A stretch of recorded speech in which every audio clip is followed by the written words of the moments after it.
कभी आपने सोचा है क्यों कभी कभी एक ही इंसान आपकी सोच पर इस कदर हावी हो जाता है कि चाहे आप कितना भी बिजी हों, उसकी याद किसी पुराने गीत की धुन की तरह अचानक दिल में गूंज उठती है। एक सेकंड रुकिए, क्या अभी भी आपके दिमाग में वही एक चेहरा घूम रहा है?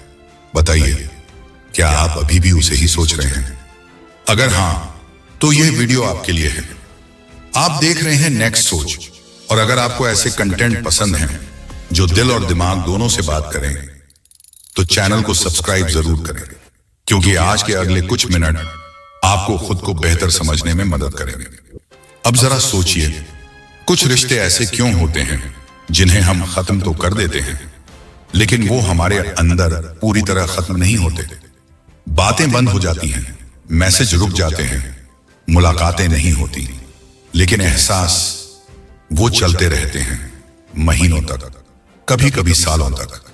क्या आपके साथ भी ऐसा हुआ है? कभी बिना किसी वजह अचानक उदासी आ जाना, या अचानक बेचैनी महसूस होना, या फिर किसी एक चेहरे की याद दिल में हल्की सी चुभन बन जाना? अगर हां, तो घबराइए मत। मनोविज्ञान कहता है, जब हम किसी से भावनात्मक रूप से गहराई से जुड़े होते हैं, तो हमारा दिमाग उन यादों को आसानी से छोड़ नहीं पाता। अब एक सवाल, क्या आपने कभी नोटिस किया है कि किसी की याद अचानक क्यों आ जाती है जब आपने उसके बारे में सोचा भी नहीं होता? क्यों कोई नाम अचानक दिल में उतर आता है? क्यों कोई पुरानी तस्वीर दिमाग में फ्लैश हो जाती है? कभी कभी ऐसा इसलिए होता है क्योंकि हमारा दिमाग अधूरे सवालों को बार बार पूरा करना चाहता है, और यही अधूरापन हमें उसी इंसान तक बार बार ले जाता है। अब ईमानदारी से जवाब दीजिए, क्या आपने कभी उसकी आखिरी ऑनलाइन टाइमिंग देखी है? कितनी बार? क्या आपने कभी सोचा कि वो आपकी प्रोफाइल देखता होगा, पुरानी चैट्स पढ़ता होगा, या आपकी हंसी को याद करता होगा? हो सकता है करता हो सकता है नहीं भी, क्योंकि कई बार लोग याद करते हैं लेकिन लौटते नहीं। डर, ईगो, हालात किसी को भी रोक सकते हैं। लेकिन अब एक जरूरी बात समझिए, हर कनेक्शन को क्लोजर चाहिए।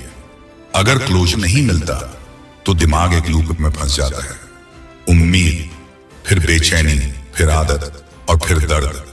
अब खुद से पूछिए, क्या आप उस इंसान के साथ जी रहे हैं या सिर्फ उसकी यादों के साथ? यह सवाल आसान नहीं है, लेकिन यही सवाल आपको आगे बढ़ा सकता है। और एक सच्चाई सुनिए, कभी कभी ये सब किसी और की एनर्जी नहीं होती, ये हमारी अपनी चाहत होती है। हम खुद चाहते हैं कि वो हमें याद करे, इसलिए दिमाग कहानियां बना लेता है। हर फीलिंग कनेक्शन नहीं होती, कुछ फीलिंग्स सिर्फ इमेजिनेशन भी होती है। अब एक छोटा सा पॉज लीजिए, एक गहरी सांस लीजिए, और खुद से पूछिए, उस इंसान ने आपको दिया क्या है और लिया क्या है? क्या वो आपका फ्यूचर है या सिर्फ एक मेमोरी? क्या वो आपको आगे बढ़ा रहा है या तो वहीं रोक कर खड़ा है?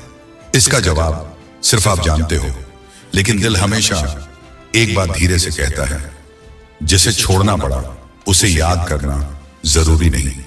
और कभी कभी कोई इंसान किसी के दिल में हमेशा जिंदा रहता है, बिना आवाज, बिना मुलाकात, सिर्फ एहसास बनकर। तो अगली बार जब उसकी याद आए, रुकिए, अपनी सांस सुनिए, और खुद से पूछिए, फीलिंग मेरी है या बस मेरी आदत? तो लाइक करें, शेयर करें, और कमेंट में लिखें, आई फेल्ट दिस। और नेक्स्ट सोच को सब्सक्राइब करना मत भूलिए, क्योंकि यहां बातें सिर्फ सुनी नहीं जाती, महसूस की जाती हैं।